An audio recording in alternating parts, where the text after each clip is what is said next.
জান্নাতি দুজি স্বামীর সুখ পেতে চাও, জান্নাতি দুজি স্বামীর ভালোবাসা চাও, তাহলে মা তুমি পর্দার বিধান মেনে চলো, স্বামীর খেদমত করো।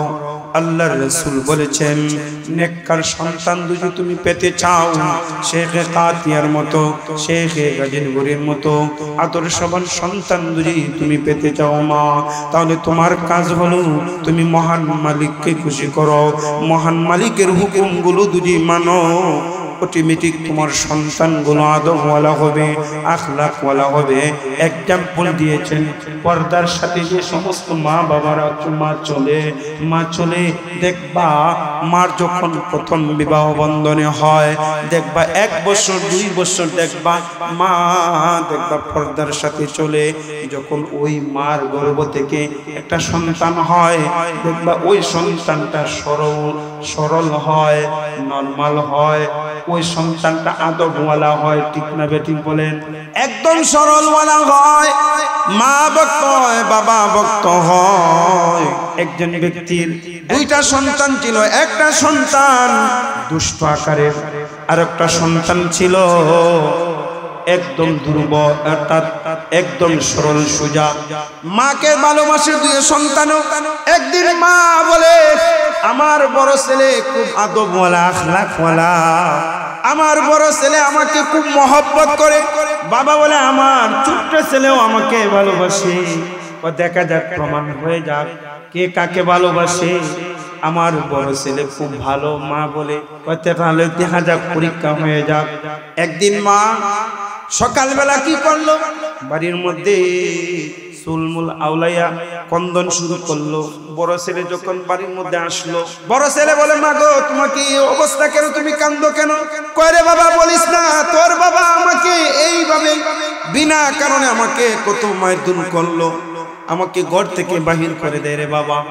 বড় ছেলে মা গো আমার বাবা তোমাকে মারধর করেছেন, মা তুমি সবুর করো মা, আমার বাবারে তো আমি কিছুই বলতে পারবো না। ছোট্ট ছেলে, ওই ছেলে যখন আসছে এই সুরত ধরে, যখন মা বসছে, মা কন্দন করতেছে, মা কান্নাকাটি করে। ছোট্ট ছেলে আসার পর মাকে জিজ্ঞাসা করে মা গো এই অবস্থা কেন? বলিস না রে বাবা, তোর বাবা আজকে আমাকে বিনা কারণে মারধর করছে, আর আমাকে ঘর থেকে তাড়াইয়া দিবে বলে। ওই ছেলে কয় মা এত বড় সাহস আমার বাবা, দাটা কই, আজকে আসুক, তার একদিন আর আমার একদিন, রেহাই নাই। আজকে আমার মাকে মারছে, বিনা কারণে আমার মারে মারছে, বাড়িতে আসুক, তার রেহাই নাই। এ মহিলা জাতিরা, একজন পর পুরুষ তোমার দিকে তাকাইবে, এটা তার একটা আকর্ষণ। তোমার দেহের মধ্যে আল্লাহ তাআলা এমন এমন আকর্ষণ সৃষ্টি করে দিয়েছেন, এটা পুরুষরা যদি দেখে তার আকর্ষণ অটোমেটিক চলে যায়। ঠিক না ঠিক বলেন? এ মহিলা জাতিরা, তুমি আকর্ষণ দেখানোর জন্য তোমার আব্রু সমস্ত দেহকে ঢাকা রাখার জন্যই আল্লাহ তাআলা হুকুম দিয়েছেন। হে মহিলা জাতিরা, তোমাদেরকে আমি পর্দার বিধান দিলাম, এই পর্দার বিধান মেনে যদি চলো আমি আল্লাহর হুকুমগুলো মানলাম। আর যদি পর্দার বিধান মেনে চলো না, আমি রাসূল আমার আল্লাহর হুকুম মানলা না। আর আল্লাহর হুকুম যারা মানে না, এদেরকে দুনিয়ার মধ্যে লাঞ্ছনা, অপমাননা, অপদস্থ হবে। ঠিক না ঠিক বলেন? আজকে মহিলারা কেন ইটপিজিনের মধ্যে জড়িত হয়, কেন দর্শন হয়? এর কারণ হলো মহিলারা পর্দার বিধান মেনে চলে না, আমার আল্লাহর হুকুমগুলো মানে না। এজন্য তুই আজকে মহিলারা লাঞ্ছনা, অপমাননা, অপদস্থ হইতেছে। ঠিক না বেঠিক বলেন? এজন্য মা তুমি পর্দার হুকুম মানো, আল্লাহর বিধান মেনে চলো, তোমার মেয়েকে পর্দার শিক্ষা দাও। এ ভাই, তুমি তোমার বোনকে পর্দার হুকুম প্রয়োগ করো, শাসন করো। হে ভাই, তোমার স্ত্রীকে তুমি পর্দার বিধান শিক্ষা দাও, তোমার স্ত্রীকে তুমি ঘরের মধ্যে আবদ্ধ করে আল্লাহর বিধান অনুযায়ী চলার হুকুম দাও। ঠিক না বেঠিক বলেন? আমি বিবাহ করলাম, আজকে আমার স্ত্রীকে অন্য পুরুষে দেখে আকৃষ্ট হয়, কেমন পুরুষ তুমি? তুমি তো আসলে পুরুষ নয়, তুমি হিজরা, আমার দৃষ্টি তুমি হিজরা। তুমি কাজ কাম কইরা তোমার স্ত্রীকে পর্দার বিধান অনুযায়ী চলাইবা। আজকে যুবকরা এমন পরিস্থিতি, যুবকরা দেখা যায় স্ত্রীকে নিয়ে বাজারের মধ্যে বাণিজ্য মেলা যায়, সুনামগঞ্জে বাণিজ্য মেলা যায়। ভাই, কত পুরুষরা ঠেলাঠেলি করে। আল্লাহ এই সমস্ত মা বোনদেরকে আল্লাহর হুকুম, আল্লাহর বিধান মানার আল্লাহ যেন তৌফিক দান করেন। সকলে বলেন আমিন। ও মা, তোমাকে আমি অনুরোধ করে বলে গো মা, তুমি শেখে কাতিয়া মতো আদর্শবান সন্তান যদি পেতে চাও, বাইজিদ বুস্তামির মতো আদর্শবান সন্তান যদি তুমি পেতে চাও, তাহলে গো মা তুমি পর্দার বিধান মেনে চলো, তুমি স্বামীর খেদমত করো, স্বামীর ইতাআত অনুসরণ করে চলো, আল্লাহর বিধান মেনে চলো, তাহলে তুমি দুনিয়ার মধ্যে ইজ্জত পাইবা, আখিরাতে ইজ্জত পাইবা। হাসরের ময়দানে আল্লাহর কাছে তোমার জবাব দেওয়া লাগবে। আল্লাহ তাআলা যে তোমাকে এত ইজ্জত সম্মান দিলেন, এত সুন্দর চেহারা দিলেন, হাত দিলেন, পা দিলেন, কান দিলেন, নাক দিলেন, কত সুন্দর ফিট করে আপনারে আল্লাহ তাআলা দুনিয়ার মধ্যে পাঠাইলা। এটা তো আল্লাহর শুকরিয়া। তুমি যদি একজন কালো মহিলা হয়ে যাইতা, তুমি যদি অন্ধ হয়ে যাইতা, তুমি যদি বোবা হয়ে যাইতা, তোমার হাত দুজি থাকতো না, তোমার পা দুজি থাকতো না, তারপর আল্লাহ এত সুন্দর দেহ দিয়া তোমাকে দুনিয়ার মধ্যে পাঠাইলা। এই দেহটাকে তুমি হেফাজত করো, পর পুরুষ যেন তোমার প্রতি আকৃষ্ট না হয়। তুমি এই বিধান মেনে চলো, আল্লাহর হুকুমগুলো মেনে চলো, দেখবা তুমি দুনিয়ার মধ্যে ইজ্জত ওয়ালা হইবা, আখিরাত তো তুমি ইজ্জত ওয়ালা হইবা। ফাতেমা রাদিয়াল্লাহু তাআলা আনহা নবীজির কলিজার টুকরা মেয়ে ছিলেন। ফাতেমা রাদিয়াল্লাহু তাআলা আনহা যখন মারা গেলেন, কলিজার টুকরা মা বোনরা, তুমি ফাতেমার মতো আদর্শবান সচ্চরিত্রবান হও।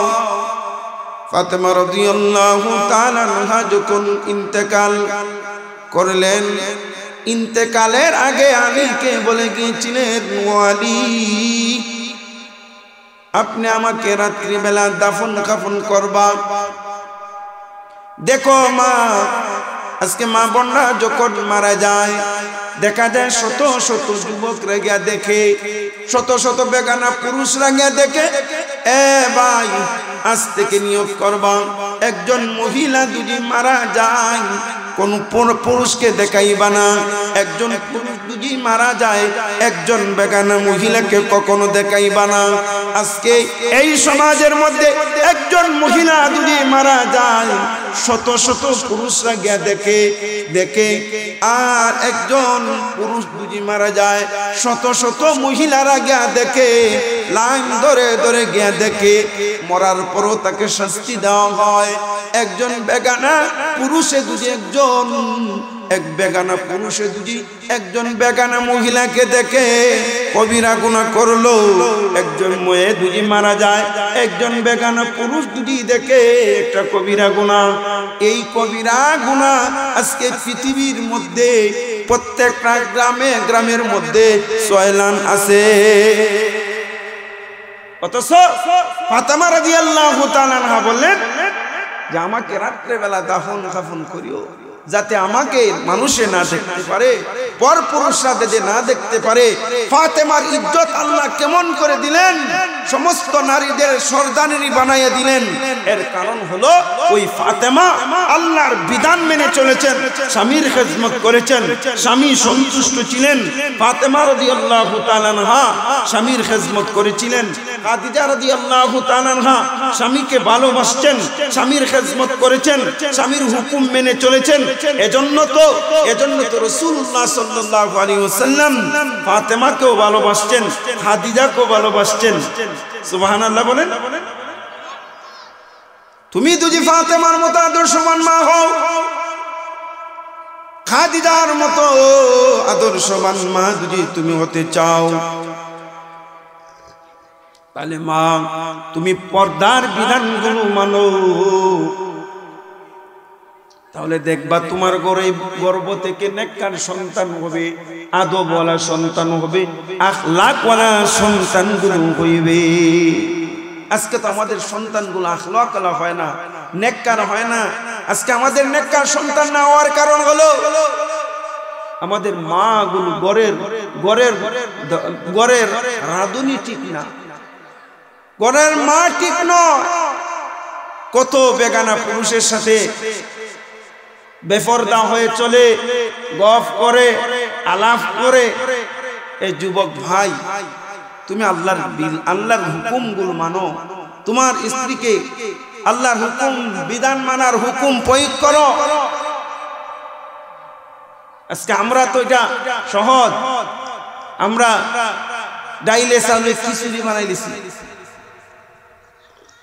ডাইলে চালে খিচুড়ি বানানোর কারণে তো আজকে আমরা এই অধঃপতনের দিকে যাইতেছি। এজন্য প্রিয় হাজিরিন, মাইকের আওয়াজ যে সমস্ত মা বোনদের কাছে পৌঁছতেছে, মা ও মা, আজ থেকে পর্দার বিধান মেনে চলো, আল্লাহর হুকুমগুলো মানো, আর স্বামীর খেদমত করো। আজকে মহিলারা তো স্বামীর খেদমত করে না, স্বামীকে ভালোবাসে না, স্বামীর কথা অনুযায়ী চলে না। কেন? এর কারণ হলো আমরা অভিভাবক যারা আছি, আমরা স্বামী যারা আছি, এদেরকে ডেলা ছেড়ে দিয়েছি, তাদের মতে মতে তারা চলে। এজন্য তো স্বামীর কথা শুনে না, ঠিক না? ঠিক বলেন, স্বামীর কথা শুনে না, স্বামীর সাথে বেয়াদবি করে, স্বামীকে গালি দেয়, স্বামীর সাথে ধমক দিয়ে কথা বলে, স্বামীকে গালি দেয়, ঠিক না বেঠিক বলেন? আজকে অনেক যুবকরা আছে, অনেক মুরব্বী বাবারা আছে, ভুক্তভোগী, কষ্ট স্বীকার করতেছে, স্বামীকে শুধু গালি দেয়, ধমক দেয়, স্বামীর সাথে বেয়াদবি করে। এমন মহিলারা এই এলাকার মধ্যে আছে কিনা বলেন? অভাব নাই। ও মা, তোমার স্বামীর খেদমত যদি তুমি করো, মা তুমি যদি তোমার স্বামীর খেদমত গুলো করো, মা, আল্লাহর রাসূল বলেছেন, একজন স্ত্রীর প্রতি যদি স্বামী সন্তুষ্ট থাকে, আল্লাহর নবী বলেন, স্বামী যদি সন্তুষ্ট থাকে, আল্লাহর জান্নাত তার জন্য ওয়াজিব হয়ে যাবে। সহজ। মা, তুমি নামাজ পড়ো, আল্লাহর হুকুমগুলো মানো, স্বামীর খেদমত করো, স্বামীকে ভালোবাসো, পর্দার বিধান মেনে দুজি তুমি চলো, মা। আর স্বামী দুজি তোমার জন্য সন্তুষ্ট থাকে, তোমাকে ভালোবাসে, মা, তাহলে জান্নাত তোমার ওয়াজিব হয়ে যাইবে। আজকে কত স্বামী আছে, স্ত্রী স্বামীকে মারে, স্বামীকে গালি দেয়, স্বামীকে ঘর থেকে বাহির করে দেয়। এমন মহিলা এই সমাজে আছে কিনা বলেন? আছে। আক্ষেপ করে, অনেকে অভিযোগ করে, অনেকে দুঃখ বলে, ভাই কি করব, বৃদ্ধা অবস্থায় আমাকে ঘর থেকে বাহির করে দেয়, আমার গলার মধ্যে ছুরি লাগায় দেয়। এমন কষ্ট আর আছে রে ভাই?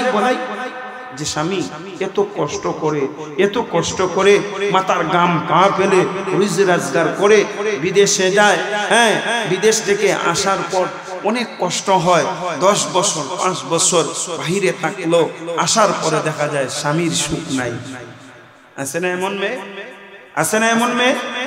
90% মহিলারা আজকে বেপরদা হয়ে চলে, পর পুরুষের সাথে যেমন ভাবে আলাপ আলোচনা করে, নিজের স্বামীর সাথে এমন আলোচনা করে না, ঠিক না বেটি বলেন? স্বামীর সাথে কর্কশ ভাষায় কথা বলে, আর দেবরের সাথে আরে বাবা রে বাবা যে সুন্দর কথা বলে, ঠিক না বেটি বলেন? সাসার ঘরের ভাই এলো, বাইসা বা ওই কেন বউ, তোমার ভাই বিদেশ, বাইসা বউ না,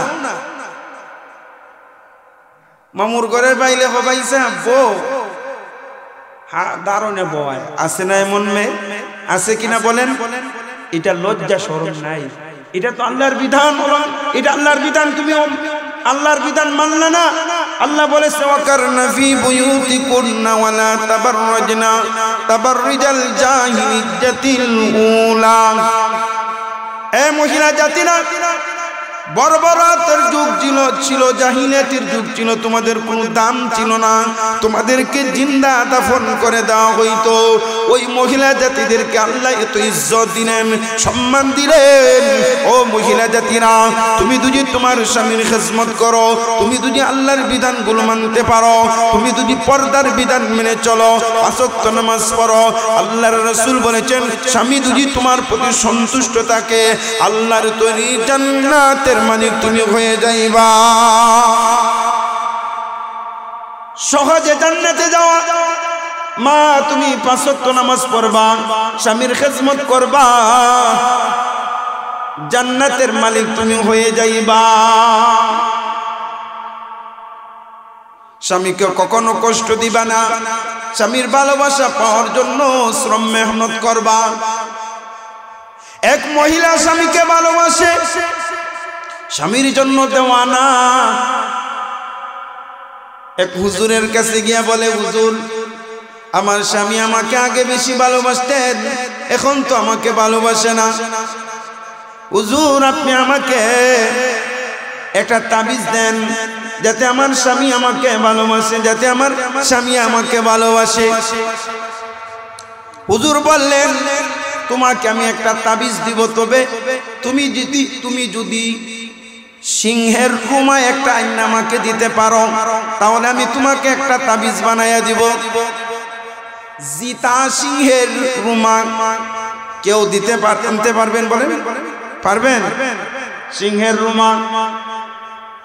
হুজুর বললেন তুমি যদি একটা জিতা সিংহের রুমা যদি আমাকে এনে দিতে পারো, তাহলে আমি তোমাকে একটা তাবিজ দিব। ওই তাবিজ দেওয়ার পর তোমার স্বামী তোমাকে ভালোবাসবে। শর্ত লাগাইছে জিতা সিংহ। স্বামীর ভালোবাসা পাওয়ার জন্য ওই মহিলা চেষ্টা শুরু করলো। জঙ্গলে যায়, জিতা সিংহের কাছে যায়, প্রতিদিন যায়, কিছু গোশত নিয়ে যায়, প্রতিদিন যায়, কিছু গোশত নিয়ে যায়। এক কদম দুই কদম, এক কদম দুই কদম প্রতিদিন যায়, দেয় গোশত দেয়। এইভাবে যাইতে যাইতে যাইতে যাইতে দীর্ঘ 1 মাস পর দেখা যায় ওই সিংহটা প্রতিদিন খাবার খাইয়া ওই মহিলার পোষ মানছে। খাবার পাই না, দেখা যায় শুধু গড়াগড়ি করে খায় আর গড়াগড়ি করে। এখন আপনারাই বলেন এই মেয়ের লক্ষ্য ছিল, উদ্দেশ্য ছিল ওই জিতা সিংহের রুমা আনা। এত মায়া মোহব্বত কইরা জিতা সিংহকে গোশত খাওয়াইলো।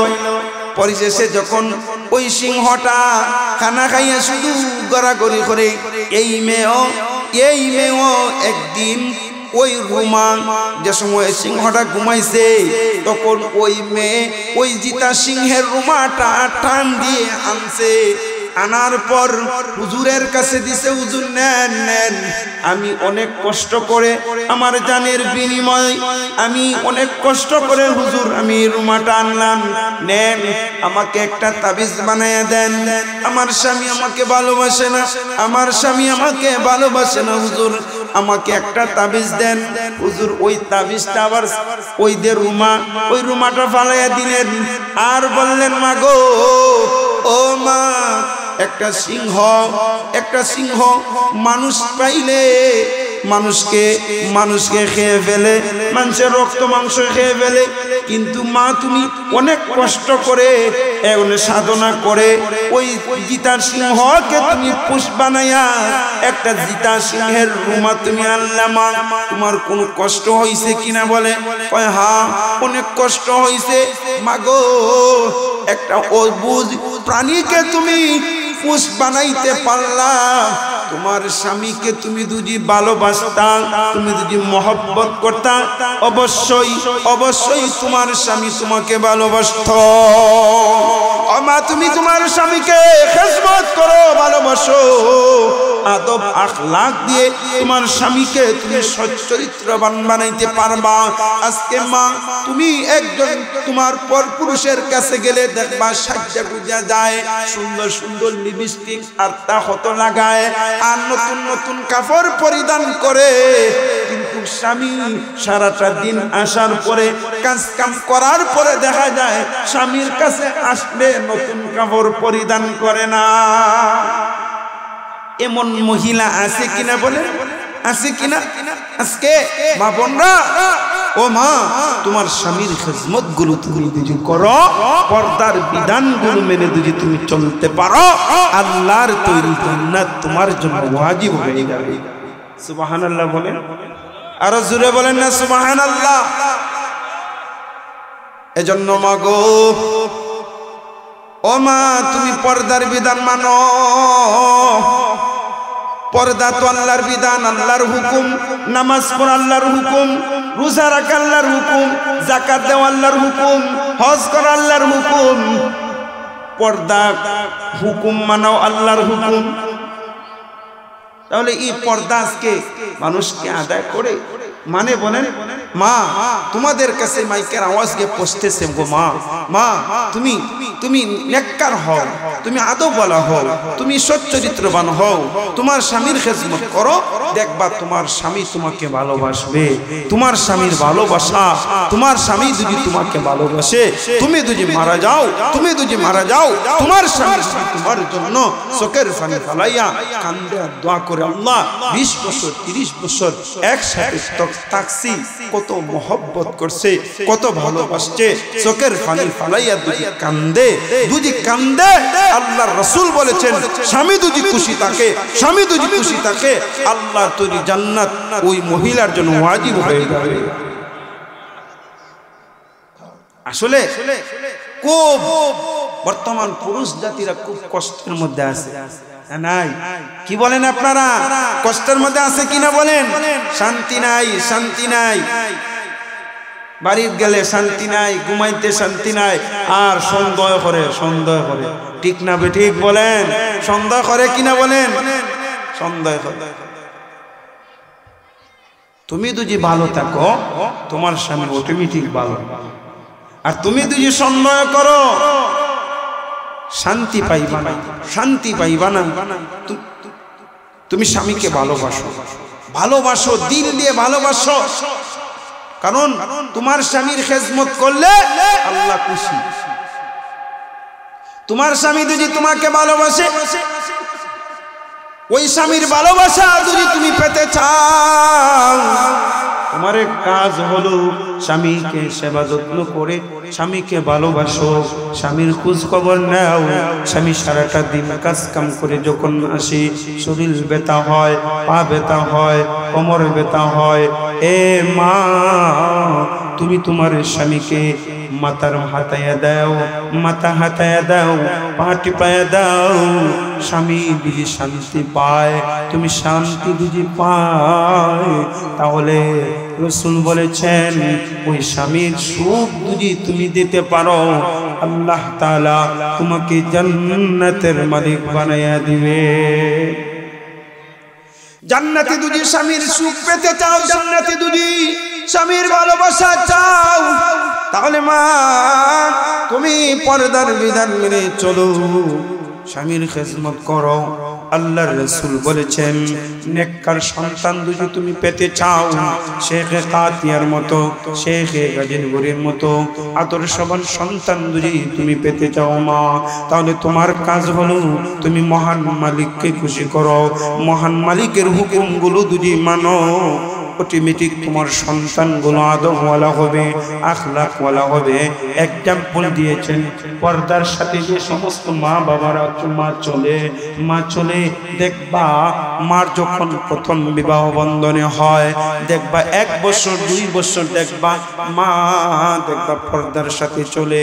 যখন ওই মার গর্ভ থেকে একটা সন্তান হয়, দেখবা ওই সন্তানটা সরল হয়, নরমাল হয়, ওই সন্তানটা আদবওয়ালা হয়, ঠিক না বেঠিক বলেন? একদম সরলওয়ালা হয়, মা ভক্ত হয়, বাবা ভক্ত হয়। একজন ব্যক্তির দুইটা সন্তান ছিল, একটা সন্তান দুষ্ট আকারের, আর একটা সন্তান ছিল একদম দুর্বল, অর্থাৎ একদম সরল সোজা। মাকে ভালোবাসে দুই সন্তান। একদিন মা বলে, আমার বড় ছেলে খুব আদবওয়ালা, আখলাকওয়ালা, আমার বড় ছেলে আমাকে খুব মহব্বত করে। বাবা বলে, আমার ছোট্ট ছেলেও আমাকে ভালোবাসে। দেখা যাক, প্রমাণ হয়ে যাক কে কাকে ভালোবাসে। আমার বড় ছেলে খুব ভালো। মা বলে, তাহলে দেখা যাক, পরীক্ষা হয়ে যাক।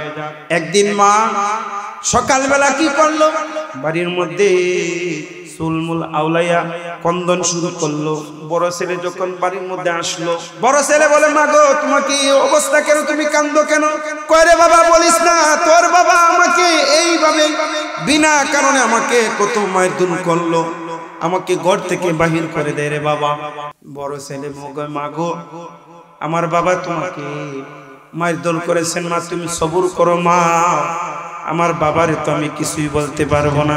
ছোট্ট ছেলে, ওই ছেলে যখন আসছে, এই সুরত ধরে যখন মা বসছে, মা কান্দা, মা কন্দন করতেছে, মা কান্নাকাটি করে। ছোট্ট ছেলে আসার পর মাকে জিজ্ঞাসা করে, মা গো, এই অবস্থা কেন? বলিস না রে বাবা, তোর বাবা আজকে আমাকে বিনা কারণে মারধর করছে, আর আমাকে ঘর থেকে তাড়াইয়া দিবে বলে। ওই ছেলে কয়, মা এত বড় সাহস আমার বাবা, দাটা কই, আজকে আসুক, তার একদিন আর আমার একদিন, রেহাই নাই। আজকে আমার মাকে মারছে, বিনা কারণে আমার মারে মারছে, বাড়িতে আসুক, তার রেহাই নাই। দা খুঁজতেছে। বাবা যখন বাড়ির মধ্যে বাড়িতেই ছিল, এই দুই ছেলের কথা শুনলো। দুই ছেলের কথা শোনার পর ছোট ছেলে যখন দা নিয়া আজকে আসুক, বাবার কল্লা দু টুকরা করে বলো, আমার মারে মারছে, তখন ওই ছেলে দুই ছেলের কথা শোনার পর বাবা মনে মনে ভাবলো, হায় রে আমার বড় ছেলে তুই ভালা। এই কথা উদাহরণ দ্বারা এটাই বুঝাইলাম যে পর্দার সাথে যদি তুমি চলার কারণে তুমি 2-1 বছর পর্দার সাথে মা বোনরা চলে, এজন্য সন্তানগুলো আদব বলা হয়।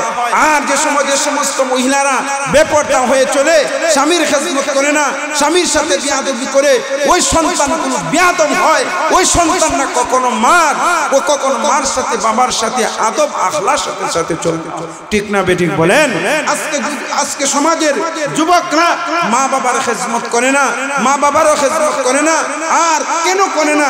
এর কারণ হইল মা বাবা সন্তানগুলোকে আদব শিক্ষা দেয় না, আখলাক শিক্ষা দেয় না।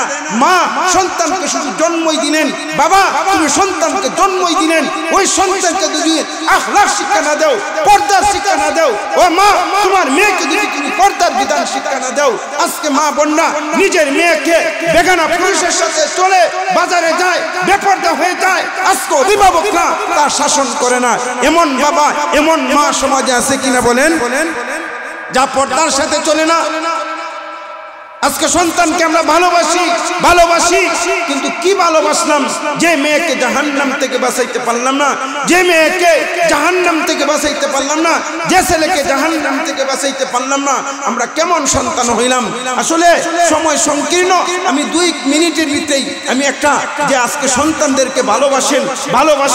হ্যাঁ, বড় পীর আব্দুল কাদের জিলানী রহমতুল্লাহি আলাইহির কাছে একজন মা গিয়ে বলল, ও বড় পীর আব্দুল কাদের জিলানী, আমার একটা সন্তান, একটা মেয়ে ছিল। বড় পীর আব্দুল কাদের জিলানী, আমার মেয়েটা আজকে 15 দিন হয় মারা গেছে। আব্দুল কাদের জিলানী, আমি আমার মেয়েকে খুব ভালোবাসতাম। স্বামী মারা যাওয়ার পর আমি অন্যত্রে বিবাহ বন্ধনে আবদ্ধ হই না।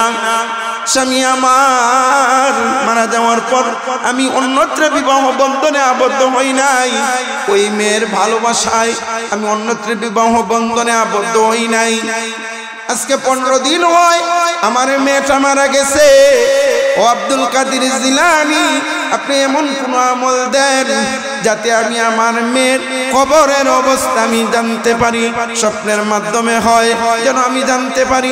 আব্দুল কাদের জিলানী রহমতুল্লাহ আলাইহি ওই মেয়েকে একটা কোরআনী আমল দিলেন, বললেন তুমি 5 ওয়াক্ত নামাজ তো পড়বা, আর এশার নামাজের পর 4 রাকাত নফল নামাজ পড়বা, আর 4 রাকাত নফল নামাজ পড়ার পর প্রত্যেক রাকাতের মধ্যে সূরা তাকাসুর, আল্লাহকুমুত তাকাসুর হাত্তা যুরতুমুল মাকাবির, ওই বরকতময় সূরাটা তুমি প্রত্যেক রাকাতের মধ্যে তুমি পাঠ করবা। আর নবীর প্রতি তুমি দুরূদ পাঠ করবা। হতে পারে স্বপ্নের মাধ্যমে তুমি তোমার মেয়েকে দেখতে পারবা। মা প্রতিদিন আমল করে একদিন মা নবীর প্রতি দুরূদ পড়তে মার ঘুম এসে গেল। ঘুম আসার পর মা স্বপ্ন যুগে দেখে মা একটা কবর, ওই কবর থেকে আওয়াজ আসতেছে, করুণ কণ্ঠে আওয়াজ আসতেছে, মা ও মা আমার কবরের মধ্যে আযাব হইতেছে গো মা, মা গো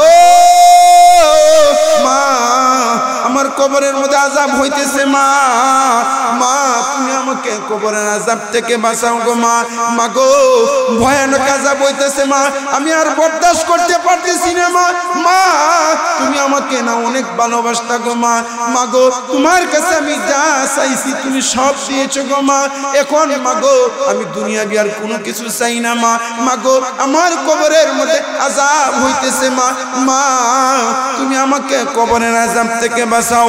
এইভাবে করুণ কণ্ঠে মা মা মা বলে ডাকতেছে। মা ওই মেয়ের কবরের অবস্থা দেখে মার ঘুম ভেঙে গেল।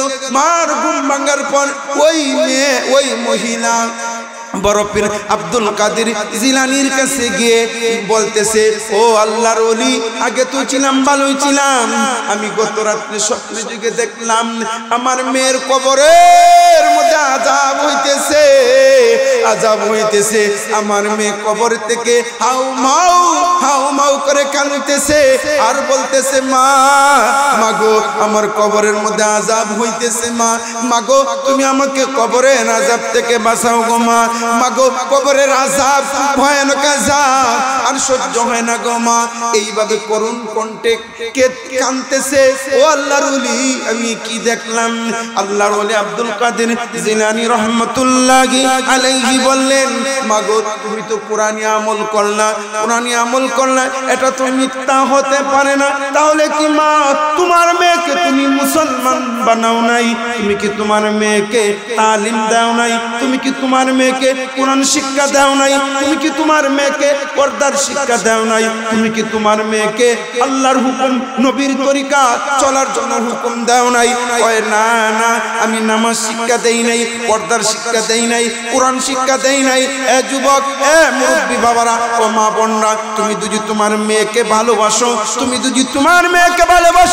ও ভাই তুমি যদি তোমার স্ত্রীকে ভালোবাসো, তাহলে তোমার স্ত্রীকে আল্লাহর বিধান পর্দার হুকুম মানার জন্য তাকিদ দাও। যারা তাকিদ দিবে আল্লাহ তাআলা ওই সমস্ত মহিলারাই নেককার হইবে, আদব বলা হইবে, আখলাক বলা হইবে। আর যারা যে সমস্ত মা বাবারা, যে সমস্ত ভাইরা, যে সমস্ত স্বামীরা হুকুম প্রয়োগ করবে না, হাসরের ময়দানে আল্লাহর কাছে তোমার জবাব দেওয়া লাগবে। এজন্য মুসলমান ভাইরে আমার, ও কলিজার টুকরা মা, ও বোনরা, পর্দার বিধান মেনে তুমি চলো। দুজি আল্লাহ তাআলা তোমাকে দুনিয়ার মধ্যে ইজ্জত দিবেন, আখিরাতে আল্লাহ ইজ্জত দিবেন। এজন্য দুনিয়ার সম্মান, দুনিয়ার ইজ্জত যদি তুমি পেতে চাও, ও মা বেপরদা হয়ে চলিও না, স্বামীর খিদমত করবা, স্বামীকে কোনোদিন কষ্ট দিবা না, স্বামীকে ভালোবাসবা, স্বামীর খিদমত করবা। স্বামী সারাটা দিন কাজ কাম করার পর স্বামী ক্লান্ত বোধ করে, আজকে ক্লান্ত বোধ করার পর যখন স্বামী বাড়ির মধ্যে আসবে, বাড়ির মধ্যে আসার পর তুমি সামান্য আরাম দিবা। আর স্বামী যদি সন্তুষ্ট হয়ে তোমার জন্য তোমার কবরের পাশে গিয়া দোয়া করে চোখের পানি ফালাইয়া কান্দে, আল্লাহর যদি জান্নাত তোমার জন্য ওয়াজিব হয়ে যাইবে। আল্লাহ তাআলা যেন প্রত্যেককে স্বামীর খিদমত করার আল্লাহ যেন তৌফিক দান করেন। সকলে বলেন আমিন সুম্মা আমিন। যা কিছু আলোচনা করলাম মা বোনরা আপনারা পর্দার সাথে চলবেন আর আল্লাহর হুকুম মানবেন, 5 ওয়াক্ত নামাজ পড়বেন, কোরআন তেলাওয়াত করবেন। আল্লাহ তাআলা যেন আমল করার তৌফিক দান করেন। আমিন। আসসালামু আলাইকুম ওয়া রাহমাতুল্লাহ।